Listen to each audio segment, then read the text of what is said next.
నమస్కారం. ఈరోజు మనం ఒక అద్భుతమైన కథను తెలుసుకోబోతున్నాం. ఒక యువ యోగి హిమాలయాలకు వెళ్లాలని కలలు కన్నాడు. కాని ఆ ప్రయత్నం విఫలమైంది. మరి ఒక విఫలమైన ప్రయాణం అతని నిజమైన విధికి ఎలా దారి చూపించిందో చూద్దాం రండి. మన కథానాయకుడి పేరు ముకుందుడు. ఆ రోజుల్లో అతనొక మామూలు యువకుడే. కాని అతని మనసులో ఒకటే కల, ఒకటే తపన: హిమాలయాలకు వెళ్ళిపోవాలి. ఆ కల అతని జీవితాన్ని ఎలాంటి మలుపు తిప్పిందో ఇప్పుడు మనం చూడబోతున్నాం. అప్పట్లో కలకత్తా నగరం ఎంత సందడిగా ఉండేదో కదా. ఆ రణగొణ ధ్వనుల మధ్యలో ఉంటూ కూడా ముకుందుడి మనసు మాత్రం ప్రశాంతత కోసం పరితపిస్తోంది. దేవుణ్ణి కనుక్కోవాలి అంటే ఆ పవిత్ర హిమాలయాలకు వెళ్లడం ఒక్కటే మార్గం. ఇదతను ఎంత బలంగా నమ్మాడంటే, ఇది ఏదో అప్పటికప్పుడు వచ్చిన ఆలోచన కాదు, అతని గుండెల్లోంచి వచ్చిన పిలుపు, ఒక బలమైన సంకల్పమనమాట. అందుకే ఎవ్వరికీ చెప్పకుండా ఒక పెద్ద సాహసానికి ప్లాన్ గీశాడు. అయితే ఈ సాహసంలో అతను ఒంటరి కాదు, తన స్నేహితుడు అమర్ కూడా తోడున్నాడు. ఇంకేముంది, ఇద్దరూ కలిసి ఎవ్వరి కంటా పడకుండా హిమాలయాలకు పారిపోవడానికి ఒక పక్కా ప్లాన్ వేశారు. వాళ్ళ ప్లాన్ చాలా సింపుల్ కానీ పక్కాగా ఉంది. ముందుగా యాత్రకు కావాల్సిన పవిత్రమైన సామాగ్రిని పోగు చేసుకోవాలి. తరువాత చాందినీ చౌక్ బజార్లో రహస్యంగా కలవాలి. అక్కడ్నుంచి నేరుగా హరిద్వార్కు ట్రైన్ ఎక్కేయాలి. ఇక ఆ తర్వాత హిమాలయాల వైపు నడక మొదలుపెట్టడమే. ప్రతి అడుగులోనూ ఎంత ఉత్సాహం ఉందో కదా. ఇక్కడ ఆసక్తికరమైన విషయమేంటంటే, వాళ్లు తమతో తీసుకెళ్లినవి ఏవో బట్టలు, తిండి కాదు, భగవాన్ శ్రీకృష్ణుడి ఒక చిన్న పటం, ఎప్పుడూ చదివే భగవద్గీత పుస్తకం. దీన్ని బట్టే అర్థం చేసుకోవచ్చు, వాళ్లది శారీరక ప్రయాణం కాదు, ఆత్మ కోసం చేస్తున్న అన్వేషణ అని. అంతా ప్లాన్ ప్రకారం జరుగుతోంది. ఇక బయల్దేరడమే తరువాయి అనుకుంటున్న టైంలో కథలో ఒక పెద్ద ట్విస్ట్, ఒక ఊహించని అడ్డంకి ముకుందుడి అన్నయ్య అనంతు రూపంలో ఎదురైంది. వాళ్ల ప్రయాణాన్ని ఎలాగైనా ఆపాలని అతను అక్కడికి వచ్చాడు.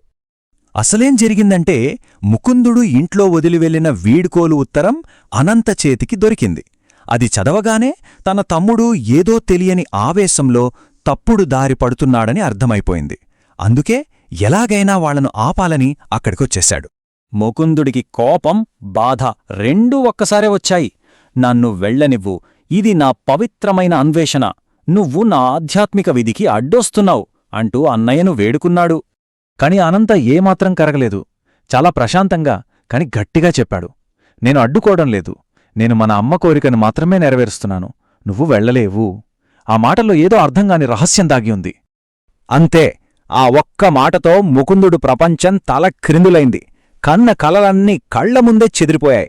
తన ఆధ్యాత్మిక ప్రయాణం మొదలవ్వక ముందే ముగిసిపోయిందని, ఇక అన్నీ కోల్పోయినట్టు తీవ్రమైన నిరాశలో మునిగిపోయాడు. కాని కథ ఇక్కడితో అయిపోలేదు. అసలు కథ ఇప్పుడే మొదలైంది. ఇంటికి తిరిగి వెళ్ళాక అనంత ప్రవర్తన వెనుక ఉన్న అసలు కారణం బయటపడింది. ఆ ఒక్క నిజం ముకుందుడి జీవితాన్నే మార్చేసింది. అనంత ఇన్నాళ్లూ తన గుండెల్లో దాచుకున్న ఒక పెద్ద రహస్యాన్ని బయటపెట్టాడు. అది వాళ్ల అమ్మగారికి సంబంధించింది, ఆమె చివరి కోరికకు సంబంధించింది. మన అమ్మ చనిపోయే ముందు ఒక మాట చెప్పింది అన్నాడు అనంత. నీకు రాసిపెట్టిన గురువు నిన్ను వెతుక్కుంటూ వస్తారు, నువ్వు ఎక్కడికీ వెళ్లనవసరం లేదు అని. ఈ మాటలు వినగానే ముకుందుడి ఆలోచనా ధోరణే మారిపోయింది. అప్పుడు తెలిసొచ్చింది ముకుందుడికి, తన అన్నయ్య తనను ఆపడానికి రాలేదు, తనను కాపాడటానికొచ్చాడు. అతను తన ఆధ్యాత్మిక ప్రయాణానికి అడ్డు కాదు, తన తల్లికి ఇచ్చిన మాటను నిలబెట్టుకుంటున్న ఒక సంరక్షకుడు. నిజం తెలిసిన మరుక్షణం ముకుందుడిలోని నిరాశంతా ఆవిరైపోయింది. దాని స్థానంలో ఒక కొత్త అవగాహన, ఒక స్పష్టత వచ్చాయి. తన విధిని వెతుక్కుంటూ పారిపోవడం కాదు, తన కోసం రాసిపెట్టిన విధి వచ్చేవరకు ఓపికగా ఎదురుచూడటమే అసలైన మార్గమని గ్రహించాడు. చూడండి ఎంత పెద్ద మార్పొచ్చిందో. ఇంతకుముందు హిమాలయాలకు పారిపోవడమే మార్గమనుకున్నాడు. కాని ఇప్పుడు తన గురువు కోసం ఓపికగా సిద్ధమవడమే సరైన మార్గమని తెలుసుకున్నాడు. అంటే అతని ప్రయాణం బయటి ప్రపంచం నుంచి తన అంతరంగం వైపు మళ్ళిందన్నమాట. ఈ ఒక్క విఫలమైన ప్రయాణం అతనికి జీవితానికి సరిపడ పాఠాలు నేర్పింది. నిజమైన అన్వేషణకు తొందరపాటు కాదు, ఓపిక ముఖ్యమని తెలిసింది.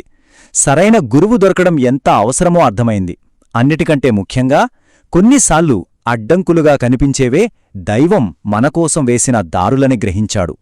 సో ఈ కథ మనకు ఒకే ఒక్క ప్రశ్నను మిగులుస్తుంది. జీవితంలో మనకు ఎదురయ్యే అతి పెద్ద అడ్డంకులు నిజానికి మనల్ని ఆపడానికొస్తున్నాయా, లేక మన అసలైన విధివైపు మనల్ని మళ్లిస్తున్నాయా? ఒక్కసారి ఆలోచించండి.